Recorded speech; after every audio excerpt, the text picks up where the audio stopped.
the best choice, o very good choice. Pero meron mga pagpili na hindi ho masyadong maganda. May mga pagpili tayo kung minsan na nagagawa po natin na pinagsisisihan natin later on. Halimbawa, meron ba sa inyo dito na nagsisi kayo na naging asawa ninyo yung asawa nyo ngayon? Siguro sa mga may asawa lang ito pwedeng itanong. Alam nyo, actually, madali hong malaman yon kung ano ang inyong sagot. Siyempre, kaharapan inyong asawa, at nasa harapan tayo ng mga kapatid natin. Pag tinanong kayo, at kayo ay pinpoint ko, ikaw, Fer, ano ba sasagot mo? Siyempre, sasagot ni Fer. Siyempre ho, hindi. Ako naman, tanongin nyo din ako, sasabihin ko sa inyo, hindi. Hindi ako nagsisisi sa pagpiling ginawa ko. Ang daling sabihin nun eh. Pero ganito lang naman ang madaling paraan eh, para malaman natin yung totoo. Pagpalagay natin, mayroong time machine na naimbento si Pastor Jerry Biray. Tapos, papasakayin ko kayo sa time machine. Ibabalik kayo sa panong kayo ay dalaga o kayo ay binata. Tapos, magiging conscious ka na itong napangasawa mo ay ganito pala magiging buhay mo. So, pag travel mo sa time machine, tatanungin ka ulit, papakasalan mo ba itong babaeng ito o itong lalaking ito? Well, kayo lang siyempre ang makakasagot. At hopefully, hindi ang sagot ay, ano ko, baliw? Ano ko, sira? It means to say, that was a bad choice. But today, I would like to challenge you and every one of us ng isang pagpili na hindi natin po pwedeng sabihin kailanman na pagsisisihan. Actually, the best choice ever. And that is what? To serve God. Serve Him with all our life. In short, let me give you 3 simple points. Number 1, actually, serving God is a choice. Ang paglilingkod sa Panginoon ay isa ring pagpili. Ito ay isang pribilehiyo sa totoo lang. Ito ay nangangahulugan na dahil pribilehiyo, hindi po ibig sabihin lahat ng tao ay pwedeng piliing maglingkod sa Panginoon. Are you aware of that? When you look at the Bible carefully, it tells us, yung lamang po mga tao handpicked by God could really face that challenge either to serve God or not to serve God. Ano po ang puntos dito? Simple lang ho. Ang puntos ho dito, nung wala pa ho tayo sa Panginoon, actually, wala ka naman pwedeng gawing pagpili. Tayo ay doomed to serve idols, doomed to serve other gods rather than the true God. Tayo ay nasa kumunoy, isang kumunoy na kahit anong pagpipiglas ang gawin mo, ay wala rin hong mangyari. Halimbawa ho, tignan po natin, marami yung mga tao ay talagang relihiyoso. Marami mga tao mayroong pagkakaalam sa Diyos. Pero hindi ba kayo nasusurpresa? Ang dami yung mga taong meron daw Diyos, meron daw relihiyon. Pero pag tinignan mo ang buhay, parang totally kabaliktaran ng sinasabi ng Biblia patungkol sa mga taong tunay na sumasamba sa Panginoon. Si Joshua, nung siya ho ay magpatawag ng kanya mga pinuno, mga leaders ng Israel at that time, he was quite old. Nung ipatawag niya ho ang kanyang bayan, bago niya sabihin sa kanila na piliin niyo, actually sabi niya, if it is evil in your thinking to serve God, yun ang kanya sabi. Sabi, choose now this day whom you will serve. Pero bago niya sinabi yon, ano ang kanya mga nabanggit? Verse 2 and 3, let me read this to you. Joshua said to all the people, this is what the Lord, the God of Israel, says. Long ago, your ancestors, including Terah, the father of Abraham, and Nahor, lived beyond the Euphrates River and worshipped other gods. But I took your father, Abraham, from the land beyond the Euphrates and led him throughout Canaan and gave him many descendants. I gave him Isaac. So ano po ang puntos ni Josue dito? Sabi niya, merong ginawa ang Panginoon, pinili niya tayo eh. Sa panahon sabi ng Bible, na yung si Abraham, kilala niyo si Abraham, di po ba? Tatay ho siya ni Isaac. Kilala ba niyo tatay ni Abraham? Ang pangalan ng tatay ni Abraham ay si Terah. Si Terah ho, sabi ng Bible, ay inilabas ng Panginoon at maging si Abraham doon sa lupain na punong-puno ng mga pagsamba sa Diyos-Diyosan. In short, could you realize this? Ang dami yung mga tao sa panahon na yun. Pero the Lord handpicked si Abraham upang maging kanyang sarili. So with this, yung hamon po na binigay ni Abraham, o hamon na binigay ni Josue sa kanyang mga kababayan, ay ganito lang kasimple. Choose now. Kayo ay handpick ng Panginoon, pero meron kayong pwedeng gawing pagpili. So, serving God is a choice. When the Lord called Abraham, when the Lord called Israel, when the Lord called Joshua, when He challenged His people to serve Him, nakapaloob po doon, at makikita po natin na if you will serve God, please do this. And remember this, serve Him faithfully. Actually, madali ho mag-decide maglingkod sa Panginoon. Ang dali ho din ho, pagka kayo ay dalaga o binata, may manliligaw sa inyo, sabihin sa iyo ng liligaw, alam mo, mamahalin kita habang ako ay nabubuhay. Ang dali ho sabihin nun. Pero tanong, madali ho bang gawin yon? Tanong, madali bang maglingkod sa Diyos? Yes, napakadali. But the question is, for how long will you serve God? Si Joshua, noong kanyang tawagin, itipunin ang kanyang bayan, nung siya ay edad 110 years old, at nung kanyang kaharapin yung mga kanyang kababayan, nung sabihin niya, now choose, will you serve God or will you serve the idols? I think, ang isang nakapaloob na hamon doon ni Josue sa kanyang mga kababayan, when you choose to serve God, choose to serve the Lord faithfully.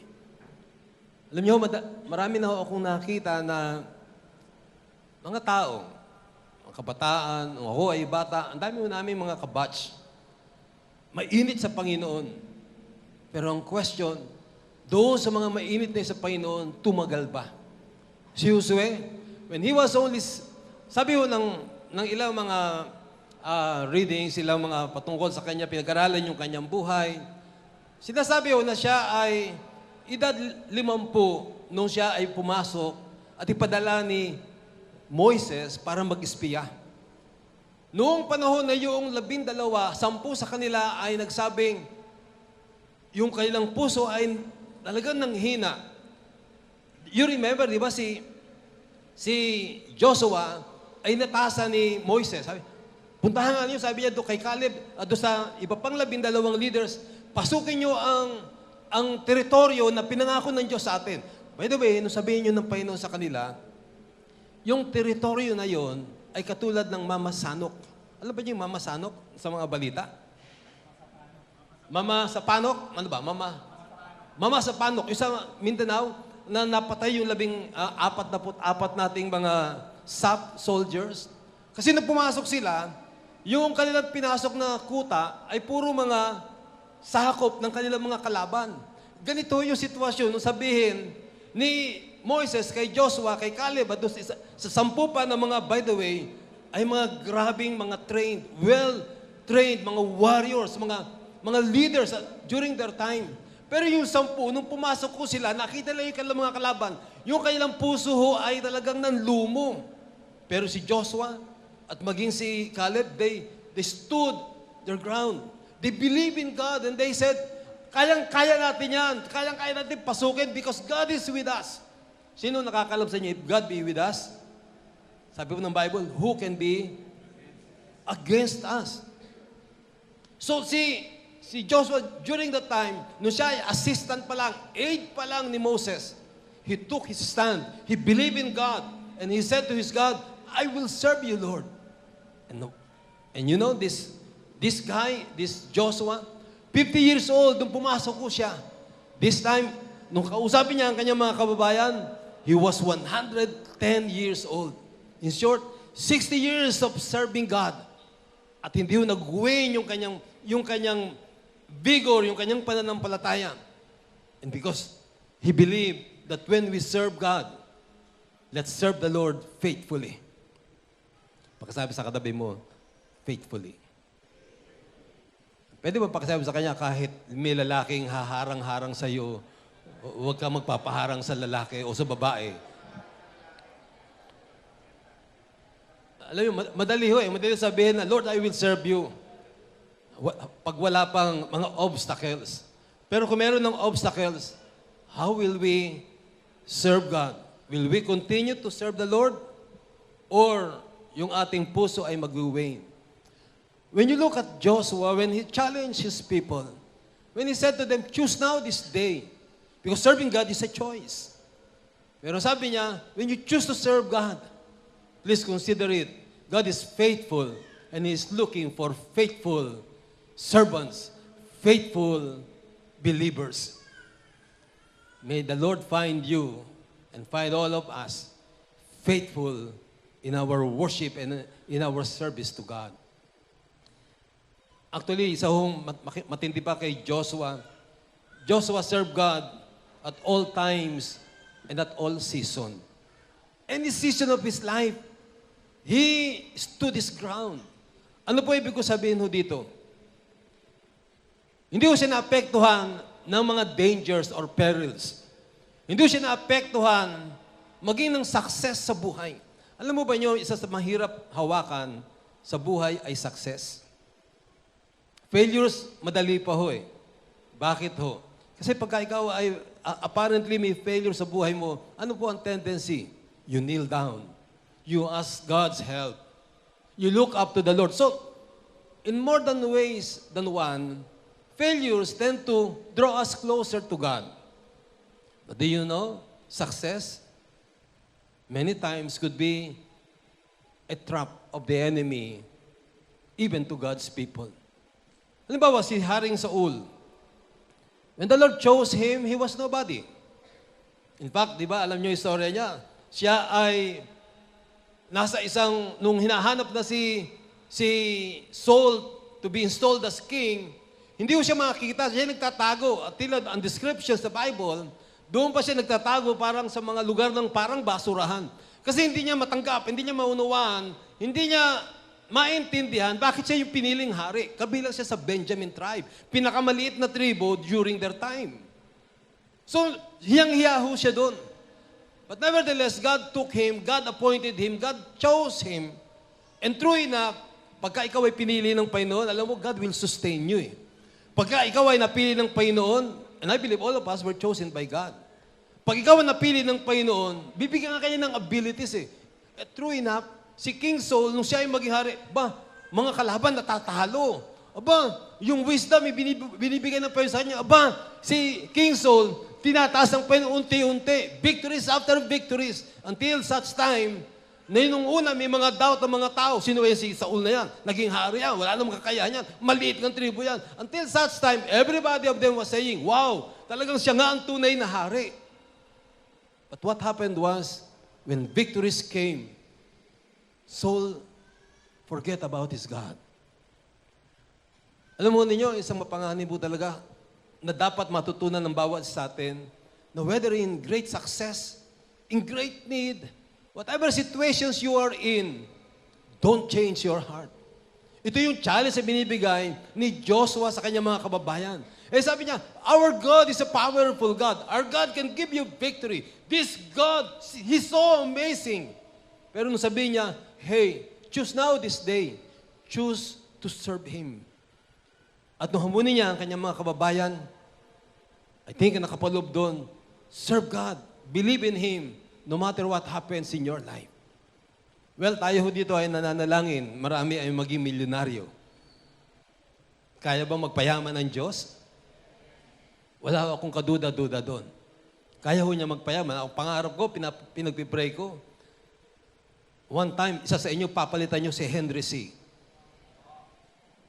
I mean, yung SM, kayo bibili. Para hindi na, pagka wala nang problema mga Christian sa mga Sunday worship. Ano, Pastor Dexter? Kasi ngayon, problema pa ng mga Kristiyano ay saan pwedeng magkaroon ng mga worship center. Isa ho sa mga disipulo ni Pastor Leo Carlo Panlilio, nilagay po niya sa kanyang Facebook posting. Sabi niya, I want to be so rich. Para daw matulungan niya one time, one day, na mag-elect ng presidente na mayroong pag-ibig sa bayan na totoo at tunay. Kayo, nangangarap ba kayo yumaman ng todo-todo? Baka iba sa inyo, pag yumaman ako, itong katabi ko na ito, susupal pa lang ko ito ng pera eh. Kasi meron pa lang time na hindi ka na i-blow out. Gutom na gutom ka, hindi ka na i-blow out. So, pag yumaman ka, gaganti ka eh. Pero, meron na ba sa atin nangangarap, Lord, payamanin mo ako. At kahit anong kayamanan na ibuhos mo sa akin, kahit anong mangyari sa kahit anong success ang dumating sa akin, I will never forget to serve you, my God. Hello? Nung araw, nagpe-pray ka lang, makapasa ka sa board exam, makapasa ka sa engineering exam. You were always looking to God. Pero nung naging pasado ka na, kumikita ka na ng malaki, marami ka ng pera, nasaan na? Nawawalan na pag Sunday. Nawawalan na commitment sa Panginoon. Hindi pala kayang hawakan ng success. Pwede ba pagpray ang katabi mo na huwag maging successful? Hindi ho, hindi ho. Pagpray natin na anumang sitwasyon sa buhay, tulad ni Josue, when he challenged his people, he said to them, choose now this day. Will you serve God? Will you serve the Lord faithfully? Will you serve the Lord whatever things happen in your life? Number 2, point na gusto ko tignan po natin. Serving God is a choice, and serving God is a good choice. Muli at muli po natin ito babanggitin. Why is it a good choice? Well, precisely for this simple reason. Serving God releases you from serving other gods. Now, notice mga kapatid, there is only 2 choices. Nang sabihin ito ni Joseph, and I believe this is an eternal truth. A general truth for all generations. Nang sinabi ni Joshua sa kanyang mga kababayan, serve God or serve idols. There is no neutral ground. Hindi po niya sinabi, well, it's all right. Just remain neutral if you don't want to serve this living God. Hindi po niya sinabi yun. Ang linaw, di ba? Ang binanggit niya, choose now this day. You only have 2 choices. Either you serve God or you serve the other gods. Si Apostle Paul in Acts chapter 17, verse 16. Let me read to you some portions of Acts chapter 17. From verse 16, 22 to 23, and then 28 to 30. While Paul was waiting for them in Athens, he was greatly distressed to see that the city was full of idols. Nang lumuho si Apostle Paul, pagpasok niya ng isang city, punong-puno ng idolo, ng idols. Paul then stood up in the meeting of the Areopagus and said, people of Athens, I see that in every way you are very religious. For as I walked around and looked carefully at your objects of worship, I even found an altar with this inscription, to an unknown God. So you are ignorant of the very thing you worship. And this is what I am going to proclaim to you. Therefore, since we are God's offspring, we should not think that the divine being is like gold or silver or stone, an image made by human design and skill. In the past, God overlooked such ignorance, but now, He commands all people everywhere to repent. Ang linaw, sabi, actually, pag tinignan niyo po, binasa po ninyo, inunawa yung sinasabi ni Apostle Paul, yung puso ho niya ay sakbibi ho, balot na balot ng lungkot, balot na balot ng pagkasiloso. Sapagkat nakita niya ang mga tao, imbes na maglingkod sa tunay at buhay na Diyos, ang sinasamba ay Diyos-Diyosan. So sabi ni Apostle Paul, naparito ako para ituro sa inyo, sabihin sa inyo, itong unknown God na inyo sinasamba, kung sino talaga siya. At kanyang ibinahagi, wala iba kundi ang pag-ibig ng ating Panginoong Jesus. Si Joshua ho, ay malinaw nagsabi sa kanyang mga kababayan, choose this day. Whom will you serve? The gods of the Amorites, the gods of our ancestors, or the true God? The true one who has done so much and so many things for you. Ito ay very relevant, lalong-lalo na sa ating konteksto, sa ating panahon, dito po sa ating bansa. Bakit ho? Kasi po ang ating mga kababayan, pag tinignan po natin ang history, ay masyado pong nabulag ng marami at iba't ibang bagay na may kinalaman sa idolatry. Pag tinignan po natin ang history, noong pong panahon na si Jesus Christ ay magbangon sa mga patay, at siya ay pinangaral na ng mga alagad, marami ang sumamba, kumilala sa kanya, but you know, and probably you have remember, na itong imperyo ng Rome at that time, they tried to suppress. They tried to stop Christianity. In fact, si Apostle Paul ay pinupugutan ng ulo ng emperador ng Roma. So for many, many years, I think for 300 years, ang Christianity ay gustong pahintuin ng lakas at kapangyarihan ng world power at that time, the Empire of Rome. Pero sino po nakakaalam sa inyo, wala pong pwedeng magpahinto sa kapangyarihan ng Diyos. The Empire of Rome right now is no more. Nasaan na ho ang imperyo ng Roma? Nandun sa museum. Pinag-aaralan na lang yung kanilang the rise and fall of the Roman Empire. Pero where is Christianity right now? Christianity is still moving forward. At sino nakakaalam sa inyo? Our faith in God, Christianity will prevail in all these things that are happening today. Because Christianity is true. There was a point in history, about 300 AD, nagkaroon po ng changes sa empire ng Rome. Nung si Constantine, nag-aaway ho kasi marami hong nagtatangka na maging sila ang emperor ng Rome. Isa po doon si Constantine. At meron pong isang labanan, very crucial battle, na siya ho ay papasukin. At ito ay mga ngulugan ng either magiging siya ay emperor o siya ay magiging bigo, mabibilanggo o mapapatay. It was said according to history that the night before na sila ay makipagbaka, na naginip po siya at nakita niya sa panaginip ang isang cross. Si Constantine ay hindi ho Christian. Pero nakita niya ang isang cross, ayon sa kanyang narration, at doon sa cross na yun ay nakalagay, in this sign, conquer. So, inattribute niya na ang cross ay about Christianity. True enough, the next day, the biggest battle of his life, siya ho ay outnumbered, pero siya ho ay nagtagumpay.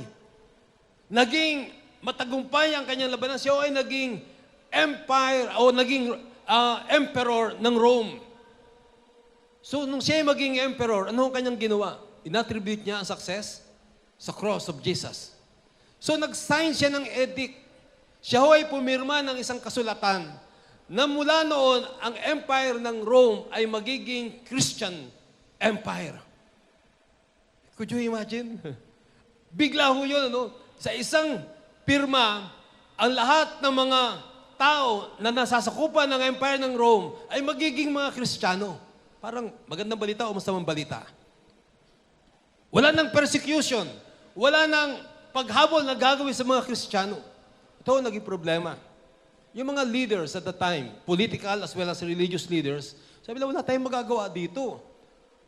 Paano yung ating mga kinikilalang Diyos during the time, ang dami nilang Diyos-Diyosan. In fact, meron silang God the Mother, God the Father, and God the Son. Ano po yung naging solusyon nila? Simple lang ho. Madali lang yan. God the Mother, si Mary yan. God the Father, di si Joseph yan. God the Son, si Jesus Christ. So, when you look at history, pumasok ko ang idolatry sa isang pirma ng emperor ng Roma na hindi ho tunay na Kristiyano. The sad point is, from generations to generations, and even up to now, tayo ay naapektuhan noong pagsamba sa Diyos-Diyosan. Pero sabi mo ng Panginoon, through Joshua, choose now this day, whom will you serve? The God who is true one, or the gods of this world? Ano ang sasabihin po natin? We will choose the living God. No idols, no idolatry, because idolatry, nabanggit ko to last time, is something that God hates so much. Alam nyo, let me just give you some comment about recent na nangyari doon sa Mindanao, namatay ang SAP 44 soldiers po natin, well-trained elite commandos. Siguro lahat po tayo, ako man mismo ay mayroong puso na, ano ba naman yan? Ba't hindi nila pasukin? Ilan ang ating sundalo? More than 200,000 I believe. At ang number ng mga Abu Sayyaf at maging ng mga MILF, I heard ay mga about 11 to 20,000 lang. So, outnumbered talaga. So parang merong tendency, meron sa amin, sige, pasukin na yan, ubusin na yung mga kalaban na yan. Pero mga kapatid, when you look at history, hindi naman talaga nananalo ang puwersa lang o ang pagpatay lang. When you look at history, ang isang importante sa labanan, ano ba yung truth? At ano ba ang pwedeng sandata na pwedeng magamit na mas mabisa at mas malakas? Sino nakakalam, pinakamabisa ang sandata ay wala iba kundi ang pagmamahal. Love conquers all. Love is the way to ultimate peace. Hindi ako naniniwala na ubusin mo man lahat ng kaaway ay magkakaroon na ng kapayapaan sa Mindanao. No. In fact, pakinggan niyo ako. Baka ho ang pangyayaring ito ay isang insidente na ginigising ng Diyos ang ating mga kababayan sapagkat nung dumalaw sa atin ang Santo Papa, ay hindi ko alam kung napansin ninyo na parang nabuhayan na yung pagsamba sa Diyos-Diyosan. Nabanggit sa inyo last 2 days, ang kanyang binanggit ay, let's leave everything in the hands of Mother Mary. Mother Mary is not God. Now, don't get me wrong, I'm not against any religion. At this time, I'm just sharing to you the truth. Yung truth na sinabi po ni Joshua, sino ang inyong paglilingkuran? Ang Diyos-Diyosan ba naggawa ng kamay? O ang isang tunay na Diyos na gumawa sa lahat sa atin?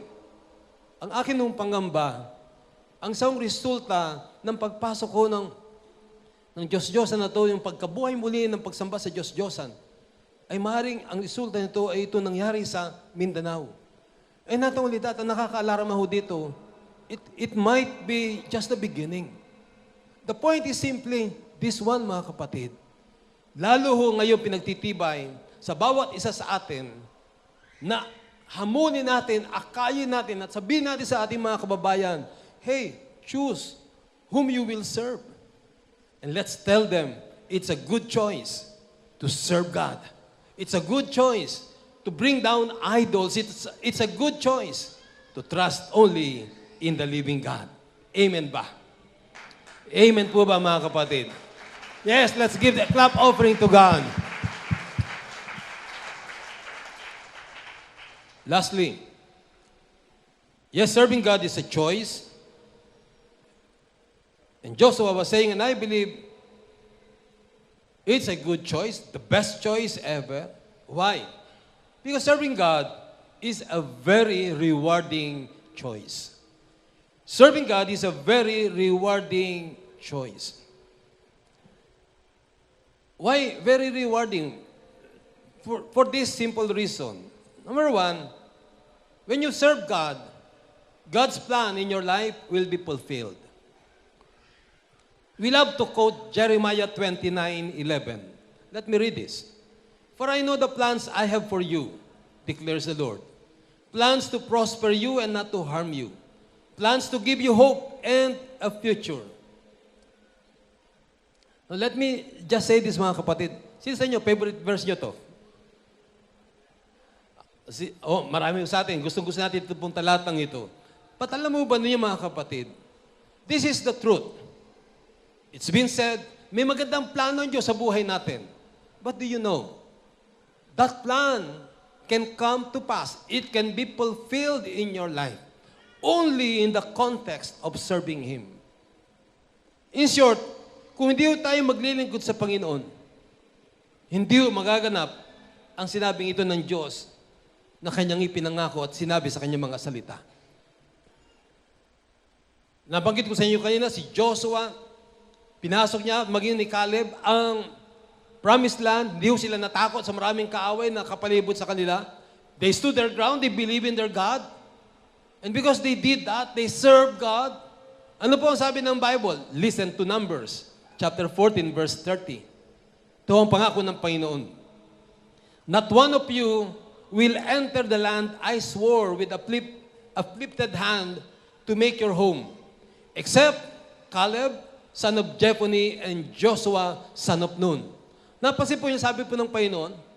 Kasi yung context po nito, yung mga kasama ho ni Caleb at ni Joshua, yung 12 ho, 10 sa kanila ay pinanghinaan ng loob. At dahil sa panghinaan ng kanilang loob, nagbigay sila ng report sa kanilang mga kababayan na sinabi nila sa kanilang mga kababayan, hey, we cannot do it. We are no match to our enemy. Para tayong grasshoppers, pupulbusin nila tayo. Ang masama ho nito, naniwala ho yung kanilang mga kababayan doon sa 10 report na yon.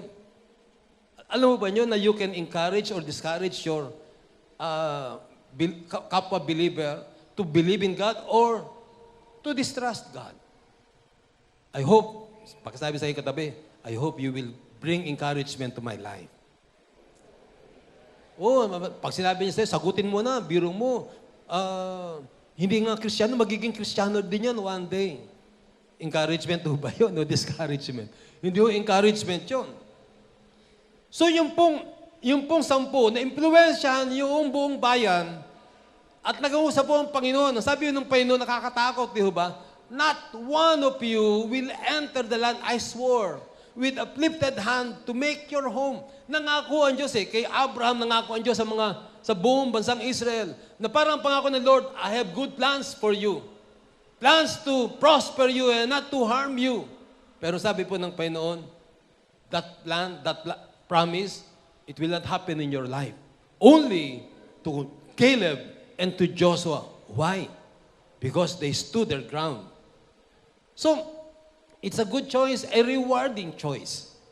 The plans of God will be fulfilled in your life. Number 2, God will promote you. Well, in Joshua chapter 1, 1-6, I have no time to read this. Ito po yung noong si Moses ay kinuha na ng Panginoon. Si Joshua ho ay kinuusap ng Diyos na pumalit at maging ma-promote. From being an attendant, he became the overall leader of Israel. And number 3, lastly, ito ang ganda-ganda ho nito. God will give you victory. God will give you victory. Si Joshua ho, are you aware na meron ho siyang naging kalaban na natalo na 30 big armies. 30 big armies surrounding him in 7 years period. Lahat ng kalaban nila ay kanilang natalo. At sabi po ng Biblia, because of his leadership and because of God's goodness to him, the land enjoyed great rest. Sabi nga po ng Romans 8:31, what then shall we say in response to this? If God is for us, who can be against us? Mga kapatid, tandaan po natin ito. Lahat tayo ay mayroong mga personal battles. Hindi ko alam kung ano mga battle ninyo na ngayon ay kinakaharap. Hindi ko alam, mayroon sa inyong marahil, inyong pamilya ay malaki inyong problema. Hindi nakakasurpresa, mayroong mga magulang na hindi marunong maging magulang. Mga anak ay pinapahirapan, mga anak ay ginugulpe, mga anak ay sinasaktan. And minsan nakakalungkot isipin, nakakapanlumo na malaman na meron pa mga sariling magulang na sinisira ang buhay ng kailang sariling mga anak. That is a battle. A battle in your home. And probably at times, ang tingin mo, parang wala nang solusyon sa problemang ito. Hey, no. Don't give up. Si Joshua, kalaban niya ay matindi, nakapalibot sa kanya, pero because he stood his ground, he made a choice. He said to himself, I will serve God. And it was a very rewarding choice. Hindi ko alam kung meron sa inyo, ang battle ninyo ay pera. Many times, that is a battle.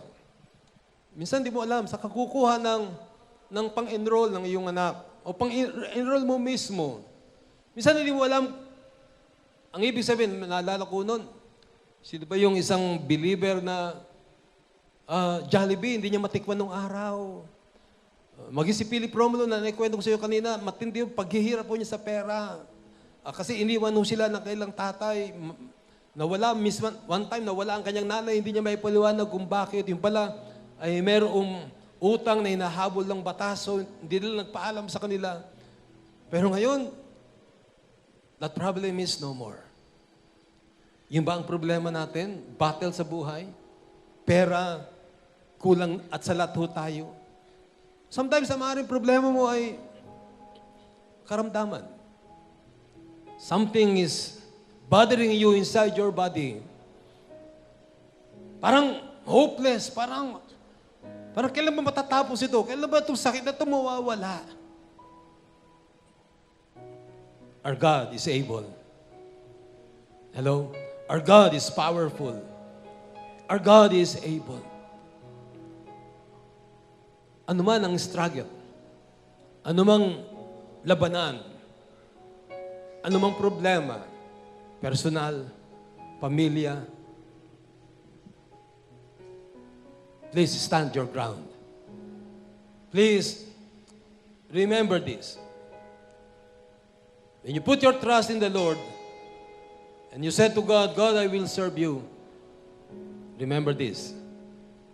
Let's choose to serve Him. Let's choose to remain faithful to God. And what will be your decision kung kayo ay kaharap ni Joshua, kayo ay kasama doon sa kanyang ka-meeting, nilatag niya sa buong bayan, ito ginawa ng ating Diyos, handpick tayo, pinili kayo, inalis tayo sa lupain ng mga mapagsamba si Diyos-Diyosan.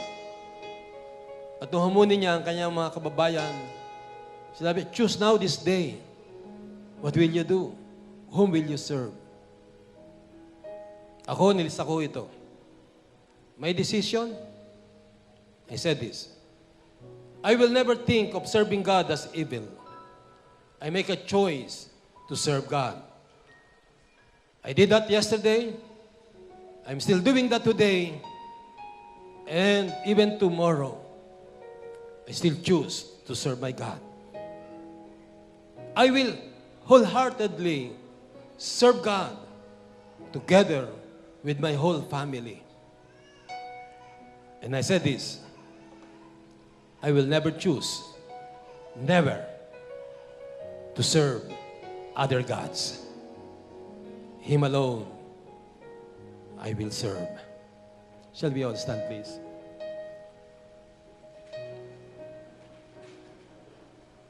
I like that song, I lift my hands and I will believe again.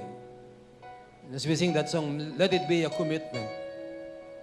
Let it be a voice that will be heard in the heavens. That we are saying, I choose to serve you, God. Kung merong struggles sa kasalanan, lustful desires, or money items, let's surrender everything. Then remember this. We cannot serve two gods. The God of Mammon or the God of the heavens. There is only one God. And let's choose to serve Him.